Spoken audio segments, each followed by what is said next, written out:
அன்பியும் YouTube இல்லந்தோறும் இறைசாட்சி உள்ளந்தோறும் மகிழ்ச்சி. கொள்கைகளை திணிப்பதை தவிர்க்கும் ஒருங்கியக்க அணுகுமுறை. மும்பை கர்தினால் திரு அவையில் ஆயர் மாமன்றம் மேற்கொண்டு வரும் பணிகள் வழி மேலும் திரு அவை மீதான உடன்பிறந்த உணர்வும் அன்பும் அதிகரிக்கும். தற்போது வத்திக்கானில் இடம்பெறும் ஆயர் மாமன்றம் விவாதித்து வரும் ஒருங்கியக்கம் குறித்த முன்னேற்ற நடவடிக்கைகளுக்கு கலாச்சாரங்களுக்கு இடையேயான புரிந்துகொள்தல் தேவைப்படுவதாக அக்டோபர் 7 உரோம் நகர் பத்திரிகையாளர் கூட்டத்தில் உரையாற்றினார் மும்பை கர்தினால் ஆஸ்வால்டு கிரேசியாஸ். 2ஆம் வத்திக்கான் பொதுச்சங்கத்திற்கு பின் மற்றவர்களை ஏற்றுக்கொள்வதும் அவர்களை மதிப்பதும் பெரிய அளவில் ஏற்றுக்கொள்ளப்பட்ட கொள்கைகளாக மாறியுள்ளன என்பதையும் சுட்டிக்காட்டிய கர்தினால் ஆசிய திரு அவையின் ஒருங்கிணைந்த பயணத்தை எடுத்துரைத்து மறைபணி நடவடிக்கைகள் புதுப்பிக்கப்பட வேண்டியதன் தேவையையும் வலியுறுத்தினார்.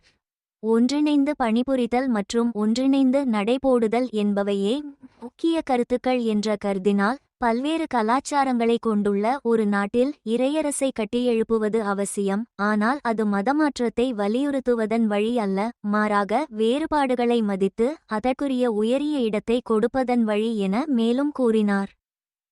கொள்கைகளையும் கண்ணோட்டங்களையும் ஒருவர் மற்றவர் மீது திணிப்பதை தவிர்க்கும் ஒருங்கியக்க அணுகுமுறையின் அவசியத்தையும் பத்திரிகையாளர் கூட்டத்தில் வலியுறுத்தினார் கர்தினால் கிரேசியாஸ். அனைத்து மதங்களும் மதிக்கப்பட வேண்டும் என்பதில் கவனமாக இருக்கும் ஆசிய திரு அவை உடன்வாழ் மதங்களை பிற மதங்கள் என்று அழைக்காமல் நமக்கு அடுத்திருக்கும் மதங்கள் என்பதை வலியுறுத்த வேண்டும் என அழைப்பு விடுத்தார். திரு அவையில் ஆயர் மாமன்றம் மேற்கொண்டு வரும் பணிகள் வழி மேலும் திரு அவை மீதான உடன்பிறந்த உணர்வும் அன்பும் அதிகரிக்கும் என்ற நம்பிக்கையையும் வெளியிட்டார். மும்பை கர்தினால் திரு அவையில் பெண்களின் மைய இடம் குறித்தும் கருத்துக்களை வெளியிட்ட கர்தினால் கிரேசியாஸ் அவர்கள் C9 என்ற கர்தினால்கள் அவை திருத்தந்தையுடன் மேற்கொண்ட கடந்த 3 கூட்டங்களிலும் திரு அவையில் பெண்களின் பங்கு குறித்து இறையியல் மற்றும் மறைபணி கண்ணோட்டத்தில் விவாதித்து வந்துள்ளதாக தெரிவித்தார். இந்த அன்பியம் யூடியூப் சேனலை நீங்கள் ஷேர் பண்ணுங்க, சப்ஸ்கிரைப் பண்ணுங்க, லைக் பண்ணுங்க. Wish you all the best.